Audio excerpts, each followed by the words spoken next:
Dis-moi, je suis québécois. Soy un tabarnakos.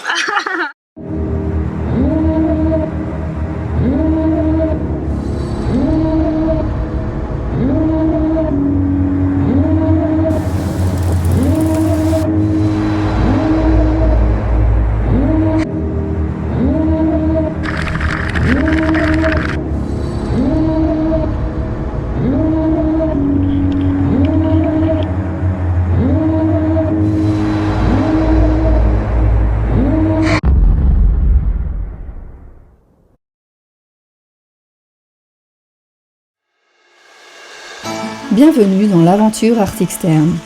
Notre traversée de l'océan Pacifique depuis les Marquises vers le Panama se poursuit. Nous sommes le 14 novembre. Cela fait 17 jours que nous sommes en navigation et nous avons déjà parcouru plus de 2000 milles nautiques. Salut à tous! On est à 5 degrés et à 30 minutes nord, 130 degrés ouest. On s'en va vers l'est. Journée un petit peu venteuse comme vous pourrez sûrement entendre. On oscille entre les 15 et les 25 nœuds. Pas mal de grains. On s'allume à travers les grains. Hop là, et là, Le départ des Marquises vers le nord fut difficile. Notre progression était lente contre les courants et les vents, nous empêchant de faire cap dans la bonne direction. Certains jours, nous progressions seulement à une vitesse de 2 nœuds malgré des vents favorables à 15 nœuds. C'est l'allure d'une petite marche du dimanche. Comme toujours, la voile nous apprend la patience. Puis enfin, nous atteignons notre objectif, notre Graal, cette précieuse zone de contre-courant qui nous aidera à progresser vers l'est tout au long de la traversée. Et en fait, tout l'enjeu, c'est d'être suffisamment sud pour pouvoir prendre les vents des alizés et d'être suffisamment nord pour pouvoir être dans le contre-courant. L'objectif est de rester dans cette zone, tribord à mur, pendant toute la durée de la traversée jusqu'au Panama. Il faut composer avec les éléments car au nord, le courant est favorable, mais les vents sont chaotiques à cause de l'ITCZ, la zone de convergence intertropicale. Alors qu'au sud, les vents sont plus réguliers, mais le courant est défavorable. Après une ou deux belles journées à bien avancer, à plus de 6 nœuds, entre deux nuages de pluie, on n'a pas de vent, puis on se fait brasser par les vagues, puis on sent un peu plus de toile, puis là, 5 minutes après, 20 nœuds de vent, puis on dit bon, pourquoi est-ce qu'on a sorti en voile de ça, c'est pas mal, puis au même moment qu'on est en train de dire qu'on va diminuer un peu la voilure, ben là, hop, ça remeurt, puis on se retourne à se faire balader. Mais qu'est-ce qui peut bien se passer à l'intérieur de cette enclave flottante au milieu du Pacifique ? Les journées se déroulent au rythme du soleil, en commençant par les bronzettes sur le pont, où on en profite pour se pratiquer à la navigation au sextant, essayer les différentes méthodes, méridienne, droite de hauteur, etc. La technique s'affine petit à petit pour arriver à une précision de moins de 5000 nautiques de la position attendue. La pêche, la couture et réciter des fables font aussi partie des distractions. La cigale ayant chanté tout l'été se trouva fort dépourvue quand la bise fut venue. Pas un seul petit morceau de cheesesteak ou de viande miso. Elle alla crier famille chez le fou de passant, sa voisine. Journée pluie. Victor lit un livre sur les roues. Bienvenue dans le cours d'initiation à la couture sur Vénus. Mais aussi l'aquarelle, les parties de cartes Ça va ou bien? et la fabrication du pain.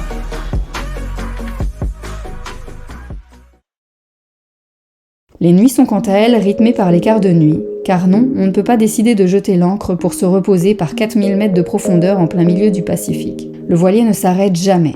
Il faut être fidèle au poste 24 heures sur 24. Salut Loïc, est-ce que tu peux nous dire ce que tu fais pendant tes quarts de nuit ? Oui, la nuit,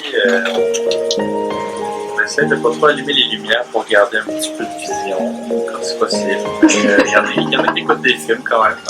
Quand je suis inspiré, ça m'arrive même d'écrire des petites choses dans mon carnet, là, du genre aujourd'hui il a fait beau et on a mangé du poisson. Les quarts de nuit consistent donc en un temps de vigie pendant lesquels nous devons repérer les bateaux à proximité. Mais aussi important, les zones de grains. Zones de dépression localisées avec pluie provoquant un changement de force et de direction du vent qui nécessite parfois d'adapter la voilure. Le radar nous apporte une aide précieuse pour ce dernier paramètre, puisqu'il localise les zones d'humidité. Les quarts de nuit restent un moment d'écoute privilégié de son environnement, de la nature qui nous entoure. L'ambiance change beaucoup.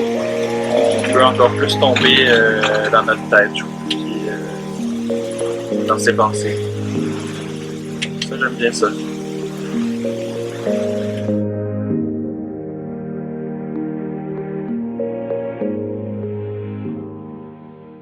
Qu'est-ce qu'on mange ce midi les enfants? Carpaccio. Ça va être bon? Imaï. Délicieux.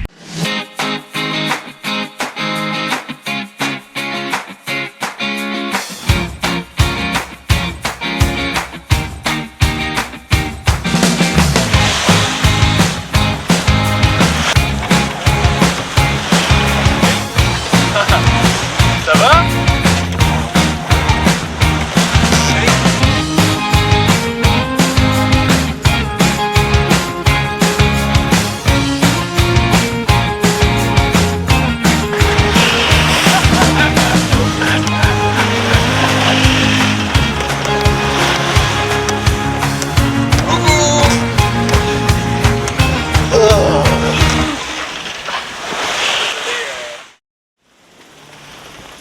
Ce soir, nous avons un invité surprise. Baptiste le fou brun arrivait maladroitement comme un boulet de canon à l'arrière du bateau.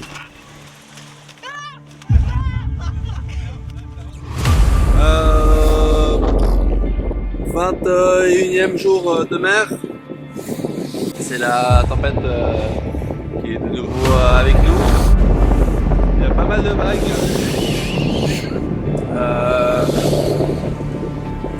Pas mal de vent aussi. Ça devrait être comme ça pendant 2 jours. Ça va s'empirer un petit peu en fait.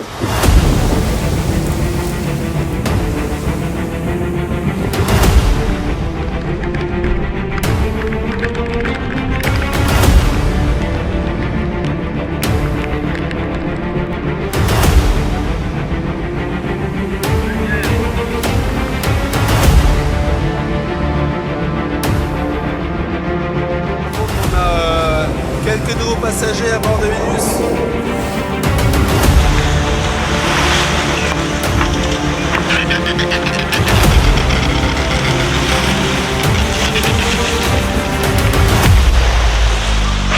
Ça va bouffer les yeux, tu vas voir.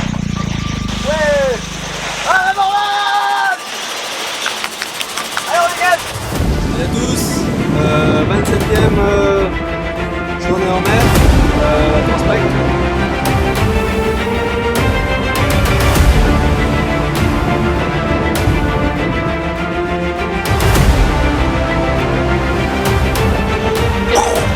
Qu'est-ce qu'on voit?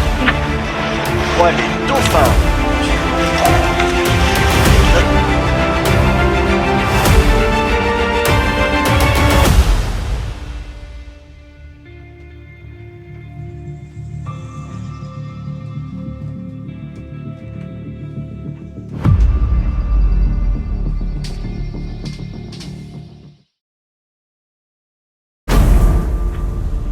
L'équipage économise ses forces car la route est encore longue avant l'arrivée au Panama.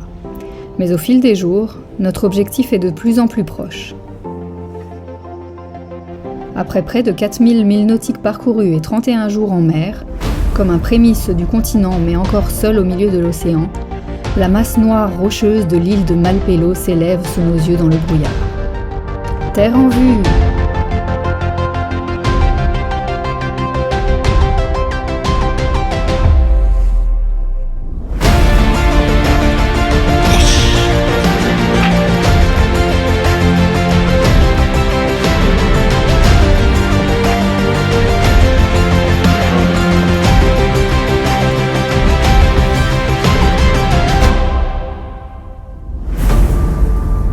Si vous avez aimé cet épisode, que vous souhaitez nous soutenir dans notre projet, n'hésitez pas à aimer nos vidéos et abonnez-vous à notre chaîne pour suivre notre périple. À bientôt dans le prochain épisode!